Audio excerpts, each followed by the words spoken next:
Gibran itu mau dijadikan suatu alat politik untuk menekan Jokowi, bahkan untuk merenggangkan posisi Pak Jokowi dengan Pak Prabowo.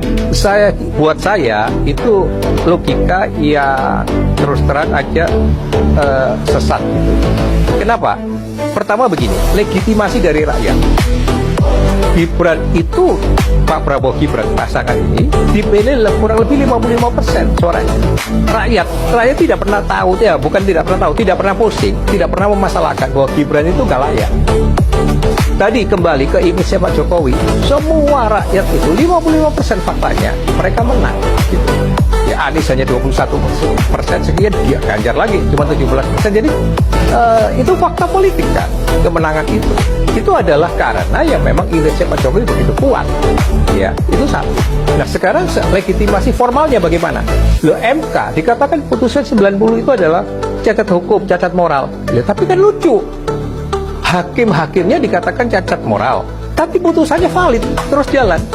Nah, harusnya kalau mau didemo ya waktu itu. Bagaimana kok MK ini membuat putusan yang aneh dengan logika yang nggak waras gitu loh. Gini, saya berikan analogi. Kalau kita melihat koki, tangannya korengan, masak, lalu menyajikan makanan ke kita, ke konsumen, kita menolak makanannya enggak? Kita pasti komplain, ini kokinya penyakit tangannya, kenapa makanannya disajikan ke kita? Nah, ini hakim dinyatakan cacat moral, tapi produknya dikatakan sah. Itu nggak konsisten banget gitu. Ya, artinya apa? Loh, itu kalau itu diterima ya konsisten, udah diterima. Yang ketiga, kenapa sejak awal kalau dua kandidat tahu Gibran nggak layak, kenapa masih terus ikut berkompetisi? Berhenti dong, boikot, nggak usah ikut. Pasti Prabowo Gibran nggak bisa, ya artinya hanya kota kosong yang dijadikan misalnya begitu. Tapi kenyataannya dua konsesannya ikut dan kalah faktual. Kenapa kita mesti masalahkan? Ya. Nah, ada putusan 90 tetap valid. KPU pun ikut melegalkan kemenangan dari Prabowo Gibran. Meskipun dikatakan pada waktu itu peraturan KPU-nya belum dirubah menurut putusan MK, tapi toh diterima, disahkan sebagai presiden dan wapres.